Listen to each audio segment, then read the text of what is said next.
ధోని నిన్న తను కెప్టెన్గా 7th డౌన్లో 8th బ్యాట్స్మెన్గా అడుగు పెడుతున్నప్పుడు వాస్తవంగా అత్యంత దారుణమైన పరిస్థితిలో ఉంది జట్టు. అత్యంత దారుణ పరాభవానికి ముందుంది.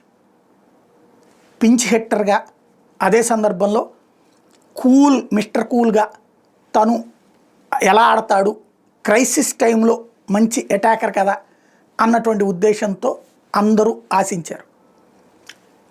ఓ రకంగా చెప్పాలంటే డకౌట్ అనాలా, లేకపోతే అందరి ఆశ నిరాశ.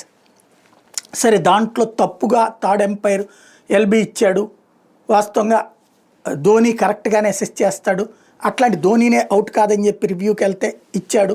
ఈవెన్ అప్పుడు వీళ్ళ కోచ్ వెళ్ళి ఆ థర్డ్ ఎంపైర్తో గొడవకి దిగాడు. ఇవన్నీ నెక్స్ట్ ఇష్యూస్.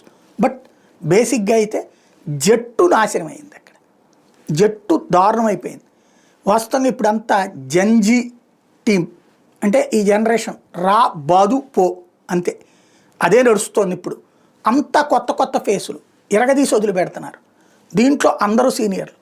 చివరికి అది వృద్ధాప్య టీం కిందకి మారిపోతుంది చెన్నై. బలమైనటువంటి ఒకప్పుడు కొత్త వాళ్ళని ఎంకరేజ్ చేసి సీనియర్లను పక్కన పెట్టినటువంటి ధోని ఇప్పుడు సీనియర్లను ముందు పెట్టుకుని తను కూడా సీనియర్గా ఉండి జూనియర్లను పక్కన పెడుతున్నాడు అన్నటువంటి పేరుతో, ఏ పేరైతే ధోనికి తనకి దేశం ముఖ్యం, జట్టు ముఖ్యం, అందుకే సచిన్ లాంటోడు, సెహ్వాగ్ లాంటోడు అట్లాంటి బలమైనటువంటి వాళ్ళని కూడా పక్కన పెట్టగలిగాడు నిర్మోహమాటంగా అన్నటువంటి స్టేజ్లో పేరు తెచ్చుకున్న ధోని ఇప్పుడు తన కోసం అట్లాంటి సీనియర్లందరినీ పక్కన పెట్టుకుని ఎటు తేల్చుకోకుండా తెముల్చుకోకుండా ఉన్నాడు. చివరికి జట్టు ఇంత దారుణమైన వరుస 5 ఓటములు, చివరికి ఇక సెమీఫైనల్స్ అనేటటువంటి అవకాశమే లేని స్థితికి తెచ్చుకున్నాడు అన్నటువంటిది అతనికి వస్తున్నటువంటి మైనస్.